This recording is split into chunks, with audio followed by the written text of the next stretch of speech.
మీరు జైకర్ గారు మాట్లాడింది విన్నారు, ప్లీజ్ రియాక్ట్. హత్యా రాజకీయాలు అనేవి స్టార్ట్ చేసింది టీడీపీ పార్టీ గతంలో ఎప్పటి నుంచో స్టార్ట్ చేసింది.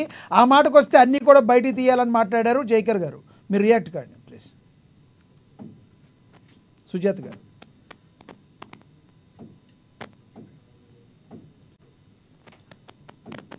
సుజాత గారు మీ వాయిస్ చెప్పండి. గత 5 ఏళ్లలో మరి మీరు ఎందుకు చర్యలు తీసుకోకుండా కూర్చున్నారండి? అవినీతి చక్రవర్తి బుక్ రిలీజ్ చేసిన జగన్మోహన్ రెడ్డి గారు మరి అధికారంలోకి వచ్చిన తర్వాత దాని విషయంలో ఏమి చర్యలు ఎందుకు తీసుకోలేదు?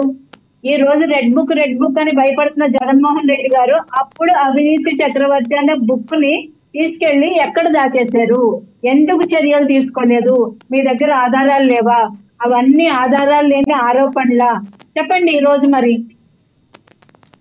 హత్య రాజకీయాలు అంటున్నారు సార్. జగన్మోహన్ రెడ్డి గారి పార్టీ ఏర్పడిందే శవ రాజకీయాలతోటి, శవాలతోటి అని మనం అన్న మాట కాదండి, స్వయంగా వారి చెల్లెళ్ళు మాట్లాడిన మాట. శవాల మీద పునాదుల మీద వేసుకున్న పార్టీ వైసీపీ పార్టీ అని. ఈ రోజు ఆయన సొంత బాబాయికి న్యాయం చేయలేని వ్యక్తి తల్లికి న్యాయం చేయలేదు. మీరు ఆ కేసుని ముందుకు తీసుకెళ్తారా సుజాత గారు? మీరు ఆ కేసుని ముందుకు తీసుకెళ్తారా? ఆయన అయితే చేయలేదు, మరి ఆ కేసుని మీరు వదిలేస్తారా, మీరు ముందుకు తీసుకెళ్తారా? 100% తీసుకెళ్తాం సార్ ముందుకి. ఈయన ఇప్పటి వరకు 3000 సార్లు వాయిదాలు తీసుకుని కోర్టుకు హాజరవ్వకుండా 5 సంవత్సరాల నుంచి, 5 కాదు సార్ 10 సంవత్సరాల నుంచి బెయిల్ మీద తిరుగుతున్న వ్యక్తి.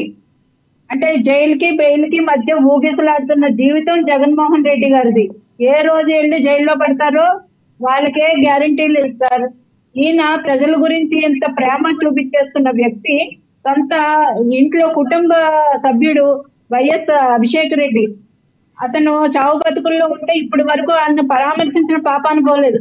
మరి ఆయన్ని ఎన్నిటికి బెనామీగా పెట్టారో, మరి దాంట్లో ఏం కుట్రకోణం దాగుందో అని ఈ రోజు అన్ని వార్తలు వస్తున్నాయి. సొంత బాబాయ్ హత్య కేసు మరి చంద్రబాబు నాయుడు గారి మీద వేశారు. అప్పుడు నారాసుర రక్త చరిత్ర అని చెప్పి గగ్గోలు పెట్టేశాడు. మరి అధికారంలోకి వచ్చిన తర్వాత సిబిఐ ఎంక్వైరీ ఎందుకు వాపస్ తీసుకున్నారు? వీళ్ళే అధికారంలోకి రాకముందు సిబిఐ ఎంక్వైరీ కావాలని అడిగారు. ఒక్కసారి అధికారంలోకి రాగానే సిబిఐ ఎంక్వైరీ అక్కర్లేదని చెప్పి ఎందుకు తీసుకున్నారు? అక్కడే అర్థమవుతుంది కదండి. కడప వచ్చిన సిబిఐ ఆఫీసర్స్ ని అరెస్ట్ చేయకుండా వెళ్ళగొట్టేసింది వీళ్ళు కదా. అంటే నువ్వు సొంత బాబాయ్ మీదే నీకు ప్రేమ లేదు, రాష్ట్ర ప్రజలు నిన్ను ఎలా నమ్ముతారు? ఈ రోజు వరదల్లో వచ్చి నువ్వు బురద రాజకీయాలు చేస్తున్నావు, రాష్ట్ర ప్రజలకు అర్థం కాదా?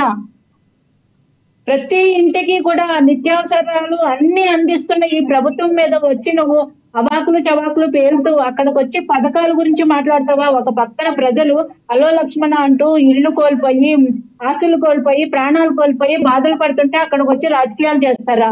అక్కడికి వచ్చి మీకు పథకాలు అందియ్యా, నేనుంటే అలా ఇచ్చేవాడిని, వీళ్ళుంటే ఎలా చేస్తున్నారు, రాష్ట్రపతి పరిపాలన పెట్టాలి, ఈ ప్రభుత్వం దిగిపోవాలి, ఇవా సార్ మాట్లాడే మాటలు?